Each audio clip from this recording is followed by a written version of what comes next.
TDP ఆఫీసులో MLC విజయోత్సవ సంబరాల్లో మంత్రి నారా లోకేష్ మాట్లాడుతున్నారు. లైవ్ చూద్దాం. వైకాపా దిమ్మ తిరిగింది, దుకాణం బంద్ అయింది. అసలు దేశానికి సంక్షేమం పరిచయం చేసిన వ్యక్తి అన్న ఎన్టీఆర్. వైకాపా ప్రభుత్వంలో 5 ఏళ్ళు చేయని సంక్షేమం మన ప్రభుత్వ అధికారంలోకి వచ్చిన మొదటి 9 నెలల్లో చేసి చూపించాం. మొదటిది పెన్షన్. ఇక్కడున్న కార్యకర్తలు అందరూ ఆలోచించాలి. 2014లో చాలని 200 రూపాయల పెన్షన్ని ఒకే సంతకంతో 5 రెట్లు పెంచి 1000 రూపాయలు చేసిన ఘనత మన నాయకుడు చంద్రబాబు నాయుడు గారి.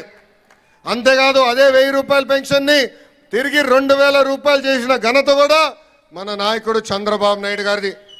ఈరోజు మన ప్రభుత్వ అధికారంలోకి వచ్చిన మొదటి నెలలోనే 3000 రూపాయల పెన్షన్ని 4000 రూపాయలు చేసిన ఘనత కూడా మన నాయకుడు చంద్రబాబు నాయుడు గారిది.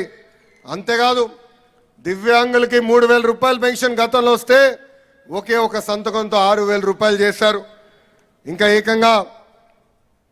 ఏకంగా బెడ్కి పరిమితమైన ఇబ్బంది పడుతున్న వాళ్ళకి ప్రతి నెల మన ప్రభుత్వం 15000 రూపాయలు ఈరోజు పెన్షన్ ఇస్తాం జరుగుతుంది. అంతేకాదు 198 అన్న క్యాంటీన్ తిరిగి ప్రారంభించాం. దీపం పథకం ద్వారా ఇప్పటికీ 1 కోటి కుటుంబాలకి ఈ స్కీమ్ వర్తించింది. వచ్చే మే మాసంలో తల్లికి వందనం కింద ఎంతమంది బిడ్డలున్నా చదువుకుంటున్న బిడ్డలకి 15000 రూపాయలు మన ప్రభుత్వం అందజేయబోతుంది.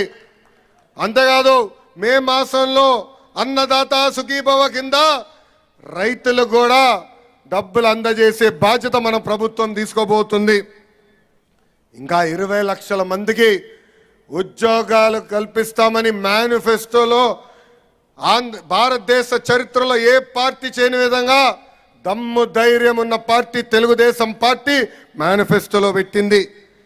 ఈ గ్రాడ్యుయేట్ గెలుపు యువతది. ఆంధ్ర రాష్ట్ర యువకులకి నేను చెప్తున్నా, మాకు మీరు బాధ్యత పెంచారు. ఒక పద్ధతి ప్రకారం డిఎస్సి నిర్వహిస్తాం. జాబ్ క్యాలెండర్ కూడా ఒక పద్ధతి ప్రకారం నిర్వహిస్తాం.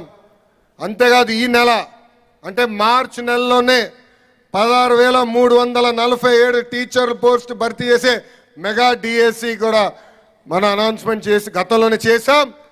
ఇప్పుడు ఏకంగా ఆ కార్యక్రమం కూడా అంటే నోటిఫికేషన్ ఇస్తాం. ఇప్పటికే 6,78,000 కోట్ల పెట్టుబడి తీసుకొచ్చాం. ఆ పెట్టుబడుల ద్వారా దాదాపు 4,28,000 మందికి ఉద్యోగాలు కల్పించడానికి అవకాశం రాబోతుంది. ఒక టీసీఎస్ కానీ, ఆసిలర్ మిత్తల్ కానీ, ఎన్టీపీసీ గ్రీన్ కానీ, బీపీసీఎల్ కానీ, రిలయన్స్ ఇండస్ట్రీ కానీ, ఎల్జీ ఎలక్ట్రానిక్స్ కానీ ఇలా అనేక పరిశ్రమలు ఆంధ్ర రాష్ట్రానికి మన ప్రభుత్వం తీసుకొచ్చింది. ఇంకా గత ప్రభుత్వం తీసుకున్న చెత్త నిర్ణయాలు కూడా మనం రద్దు చేస్తాం జరిగింది. దాంట్లో భాగంగా ల్యాండ్